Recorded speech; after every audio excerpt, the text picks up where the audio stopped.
मित्रों, जय हिंद, जय भारत। कक्षा 12वीं के लिए एक चैप्टर है सफल प्रजातंत्र के लिए आवश्यक शर्तें या सफल प्रजातंत्र के लिए आवश्यक बातें। प्रजातंत्र का सफल आयोजन कैसे हो, इसके लिए डॉक्टर भीमराव अंबेडकर जी ने अपने एक भाषण के माध्यम से देश को जो संदेश दिया है, उस संदेश की व्याख्यानमाला में उस पर चिंतन करूंगा। भाइयों बहनों, हमें याद रहे, किसी भी चैप्टर को पढ़ने से पहले उसके लेखक को पढ़ना जरूरी है। उसके लेखक का परिचय शिक्षण हो, उसके पश्चात उस चैप्टर पर, उस बिंदु पर चिंतन करना चाहिए। तो शिक्षण के बिंदु को पढ़ने से पहले हम लेखक की ओर चलते हैं। तो ये किसके भाषण के अंश हैं? सफल प्रजातंत्र, तो डॉक्टर अंबेडकर यानी डॉक्टर भीमराव अंबेडकर। तो जैसे ही डॉक्टर भीमराव अंबेडकर की बात करता हूँ तो भीमराव अंबेडकर याद आते ही हमें राष्ट्रीय विद्यार्थी दिवस के रूप में इसको याद करना चाहिए। भीमराव अंबेडकर जी को देश के ही नहीं, विश्व के अनेकों अनेक विचारकों ने, चिंतकों ने इस पर विभिन्न प्रकार की उपमाएं दी, उन उपमाओं से उपमानित किया। उस पर भी चिंतन करेंगे। यानी जिसके बारे में हम चिंतन कर रहे हैं वह एक श्रेष्ठ विद्यार्थी, एक श्रेष्ठ शिक्षक, निपुण राजनेता, दलितों के एवं स्त्रियों के मसीहा, देश के प्रथम कानून मंत्री, देश के संविधान निर्माता, विधिवेता, शिक्षा जगत में सर्वश्रेष्ठ उस काल में डिग्रियां प्राप्त करने वाले, यानी उस समय उन्होंने 14 डिग्रियां प्राप्त की थी। और बाल गंगाधर तिलक के पश्चात श्रेष्ठ अर्थशास्त्री। मैं बात करूंगा उस व्यक्तित्व के धनी की जिसको अमेरिका की एक यूनिवर्सिटी के आगे, कोलंबिया यूनिवर्सिटी के आगे, उस महान पुरुष की एक सिंबल के रूप में मूर्ति प्रतिष्ठापित की, जिसको सिंबल ऑफ नॉलेज के रूप में जाना गया। आप भारत के प्रथम अर्थशास्त्री थे जिन्होंने विदेश में जाकर के कोलंबिया यूनिवर्सिटी से अर्थशास्त्र की डिग्री हासिल की। उनका जीवन कठिन दौर से गुजरा। अब मैं जो बात कर रहा हूं वह उनके जीवन के एक समुद्र में जिस प्रकार एक बूंद उठाते हैं, ठीक उसी प्रकार मैं उस समुद्र की एक बूंद को उठा करके आपके समक्ष प्रस्तुत करने जा रहा हूं। वो एक महासागर थे। उस महासागर की पूरी वार्ता तो मैं आपके सामने अभी नहीं रख सकूंगा, लेकिन मुख्य मुख्य बातें आपके समक्ष रखूंगा। महाराष्ट्र के उस समय जो मध्य प्रदेश प्रांत था, मध्य प्रदेश प्रांत के महू नामक स्थान पर रामजी शकपाल एवं भीमाबाई के घर पर जिस बालक का जन्म हुआ, उस बालक को भीमराव नाम मिला। कहते हैं अंबेडकर उनके एक प्रारंभिक शिक्षा गुरु, उन्होंने उस भीमराव के साथ में अंबेडकर शब्द जोड़ा। रामजी शकपाल सेना में कर्मचारी थे, लेकिन उनकी प्रारंभिक शिक्षा बड़ी कठिन दौर से गुजरी। कहते हैं कि जब बच्चा पढ़ने जाता है तो रास्ते में किस प्रकार उनके साथ में दुर्व्यवहार, भेदभाव, फिर कक्षा में पहुंचता है तो उस समय के शिक्षक किस प्रकार उनके साथ में दुर्व्यवहार करते हैं, इसका मैं आपको व्याख्यान देकर के नहीं बता सकता हूं। ये अनुभव किया जा सकता है। जब कक्षा में सभी विद्यार्थी एक साथ में बैठ करके शिक्षण करते हैं तो विद्यालय की कक्षा के बाहर बैठ करके वह शिक्षण करता है। भाइयों बहनों, प्रारंभिक शिक्षा के पश्चात हायर एजुकेशन की शिक्षा प्राप्त करते हैं तो हायर एजुकेशन के लिए उनको किस प्रकार आर्थिक तंत्र डिस्टर्ब करता है, जिसकी वजह से उनको कई परेशानियों का सामना करना पड़ता है। लेकिन जो सूर्य की तरह चमकता हुआ सितारा होता है, उसके लिए कोई बाधाएं उनको रोक नहीं सकती। विश्व की उस इंग्लैंड और अमेरिका की यूनिवर्सिटियों के अंदर आपने शिक्षा प्राप्त की, और शिक्षा यानी कि इकोनॉमिक की शिक्षा आपने अमेरिका से की, जबकि आपने पॉलिटिकल की शिक्षा, राजनीति की शिक्षा और वकालत की शिक्षा आपने इंग्लैंड से की।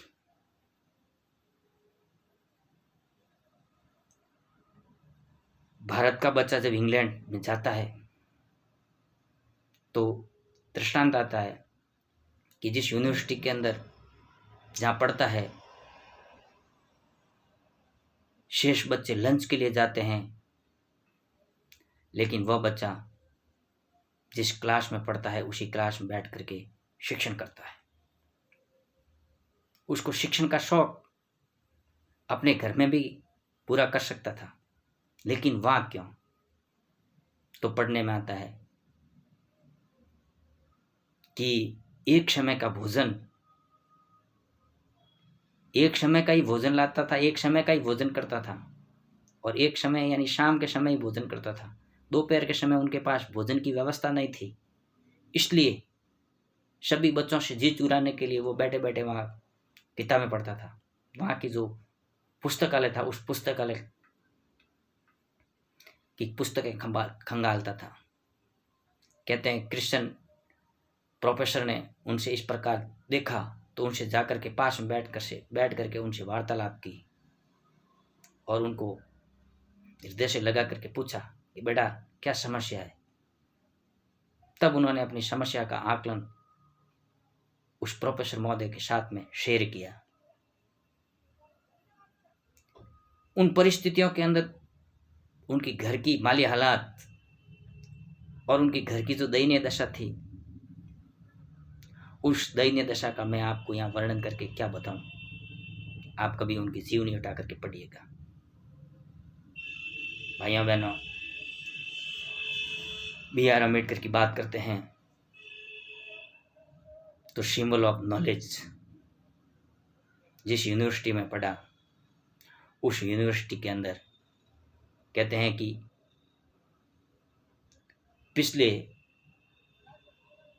300 सालों का रिकॉर्ड निकाला गया और 300 सालों का रिकॉर्ड निकाल करके पता किया कि 300 सालों में सबसे होशियार विद्यार्थी कौन, तो उस तेजस्वी बालक का नाम आता है भारत का बंदा B.R. अम्बेडकर। 14 अप्रैल 1891 को जिसका जन्म हुआ था। वो डॉक्टर अम्बेडकर वहां से शिक्षा प्राप्त करके आते हैं। जब बचपन में तो उनके साथ में जो कठिन दौर गुजरा था वो गुजरा ही था, वो तो उन्होंने उसको सहज स्वीकार किया। लेकिन जब एक शिक्षाविद बन करके भारत में आता है और भारत में बड़ौदा नरेश के आगे जब नौकरी करता है और उनकी नौकरी कहते हैं एक सफल शिक्षक, जब एक शिक्षक के रूप में प्रिंसिपल के रूप में चयनित होकर के जब सरकारी स्कूल में वह बड़ौदा नरेश के आगे नौकरी करते हैं तो पता लगता है कि वहाँ का चपरासी उनको फाइल दूर से फेंकता है।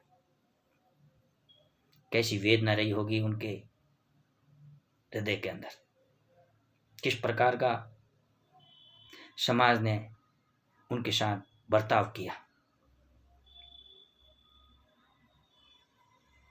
मैं इनकी जीवनी नहीं कर रहा हूँ, मैं उनके जीवन के अनेकों अनेक अनुभव बता सकता हूँ। कहते हैं जब बचपन में जब कक्षा में स्कूल में पढ़ता था तो मैथ्स के गुरु उनको जो प्रश्नोत्तर करवा रहे थे तो कहते हैं कि जब विद्यार्थियों से हल नहीं हुआ तो उस B.R. अम्बेडकर ने बाहर बैठे हुए B.R. अम्बेडकर ने कहा कि इसको मैं सॉल्व करूं क्या साहब। तब उस क्रिश्चियन शिक्षक ने कहा हाँ आइए। तब भारतीय बच्चे जो उच्च जातियों के थे वे तुरंत खड़े हुए और कहा नहीं सर, नहीं, यहाँ इस ब्लैक बोर्ड के पीछे हमारे टिफिन पड़े हैं और ये ब्लैक बोर्ड को छुएगा। दर्द भरी कहानी उस समय भी याद आती है जिस समय वह बड़े भाई के साथ में घर जाता है। रास्ते में जूते चप्पल नहीं होते हैं, किसी मकान की छत के किनारे खड़ा होकर के छाया में खड़ा होता है, पाँव में जूते नहीं, तो घर के पड़ोसी उनको वहां से दूर भगा देते हैं। जब किसी बैलगाड़ी के ऊपर चढ़ता है तो उच्च जाति वाले उस बैलगाड़ी से उसके सामान को फेंक देते हैं। उस डॉक्टर अम्बेडकर की बात कर रहा हूं जिसका जीवन संघर्षों के अलावा कुछ भी नहीं था। उस डॉक्टर अम्बेडकर की बात कर रहा हूं जो भारत में उस समय के शिक्षाविदों में प्रथम श्रेणी के शिक्षाविद के रूप में जाने जाते हैं। कहते हैं कि डॉक्टर अम्बेडकर ने उस समय 14 डिग्रियां हासिल की थी। आप और हम सोच सकते हैं एक यूनिवर्सिटी से एक डिग्री प्राप्त करना हमारे लिए भारी पड़ता है, कल्पना से बाहर।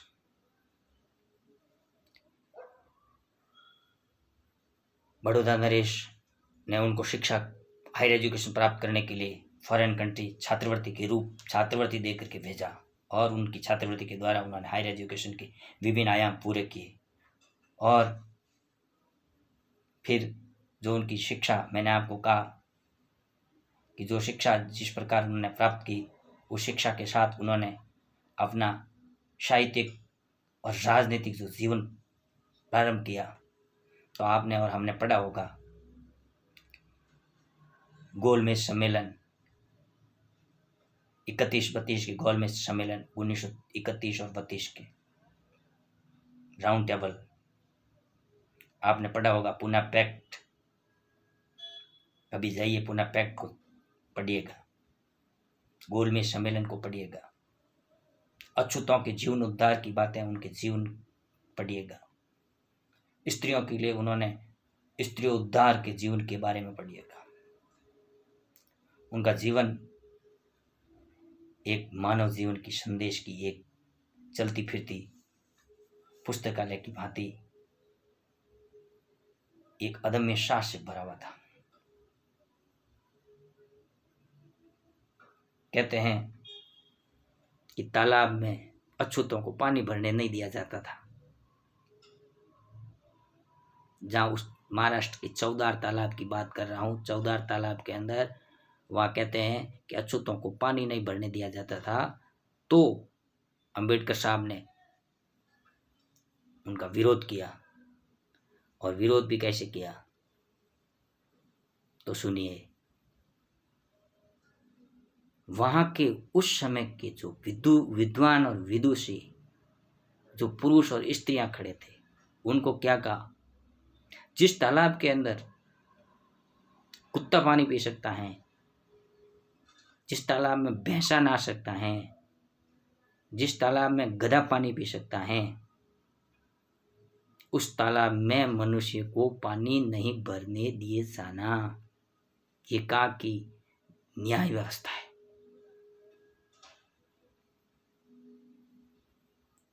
वही डॉक्टर अंबेडकर जिन्होंने पूरा शिक्षण हिंदी, संस्कृत और अंग्रेजी के अंदर किया। कहते हैं संस्कृत के विद्वान थे, संस्कृत भाषा को राष्ट्रीय भाषा बनाने के पक्षधर थे। ये तो गांधी जी की देन है कि हिंदी भाषा को भी राष्ट्रीय भाषा नहीं बनने दिया, जबकि वो जिन्होंने दर दर की ठोकरें खाई, इस उच्च समाज से, तथाकथित उच्च जातियों से दर दर की ठोकरें खाने वाले वह व्यक्तित्व के धनी कहते हैं कि संस्कृत को राष्ट्रभाषा बनाना चाहिए।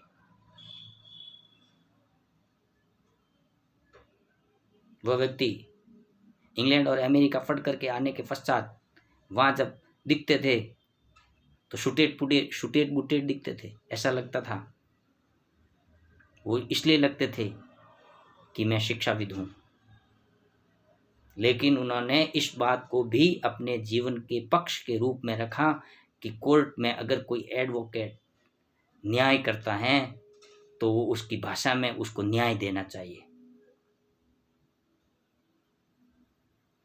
कोर्ट के अंदर कोई वकील हाजिर हो तो वो अंग्रेजी वेशभूषा में नहीं, भारतीय वेशभूषा में जाना चाहिए। इस बातों का पक्षधर B.R. अम्बेडकर। उस B.R. अम्बेडकर ने जो पुस्तकें लिखी वो सारी की सारी अंग्रेजी के अंदर लिखी, जबकि उनको हिंदी आती थी, उनको संस्कृत आती थी, लेकिन उन्होंने ये प्रेरणा दी कि हमें केवल हिंदी और संस्कृत नहीं, सभी भाषाओं का ज्ञान होना चाहिए। जिसके अंदर इन्होंने लिखी द कास्ट इन इंडिया यानी भारतीय जातियां, फिर अछूत यानी अनटचेबल्स,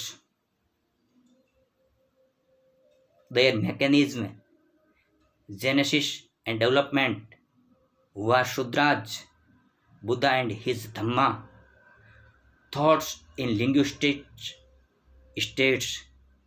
इस प्रकार करके इन्होंने कुछ पुस्तकें लिखी। A size and of fall of the Hindu women, labour and parliamentary democracy, Buddhism and communism. इस प्रकार आपने जो पुस्तकें लिखी उस पुस्तकों में भारतीय जीवन का उद्धार लिखा, भारत की जनता का उद्धार लिखा, जातियों का उद्धार लिखा, अछूतो उद्धार लिखा, मानव जीवन क्या है उस रूप में इन्होंने इस पुस्तकों के अंदर इंग्लिश में संदेश दिया, अंग्रेजी के अंदर। फिर कहते हैं कि इनके जो भाषण किसमें छपे, तो उस समय उनकी पत्र पत्रिकाएं भी निकलती थी, उनकी पत्र पत्रिकाओं में उनके भाषण छपते थे। मूक नायक नाम का पत्र था, बहिष्कृत भारत नाम का एक पत्र था, और जनता, मूक नायक, बहिष्कृत भारत और जनता, इन पत्र पत्रिकाओं का आप संपादन कार्य भी करते थे। ये जीवन का कटु सत्य है। कहते हैं कि जब संविधान बनाने की बात आई तो राजेंद्र प्रसाद जी ने प्रथम नाम चयन किया कि संविधान तो डॉक्टर अंबेडकर ही बना सकते हैं, जबकि पंडित नेहरू उनके घोर विरोधी थे। गांधी बाबा घोर विरोधी थे, लेकिन पंडित नेहरू को यह पता था कि शिक्षाविद, प्रथम श्रेणी का शिक्षाविद डॉक्टर अंबेडकर, इसलिए उनको संविधान बनाने के लिए उन्होंने यश किया। भारत के प्रथम कानून मंत्री के रूप में जाने जाते हैं, विधि निर्माता के रूप में जाने जाते हैं, संविधान निर्माता के रूप में जाने जाते हैं। उनके जीवन के अंदर लिखा है,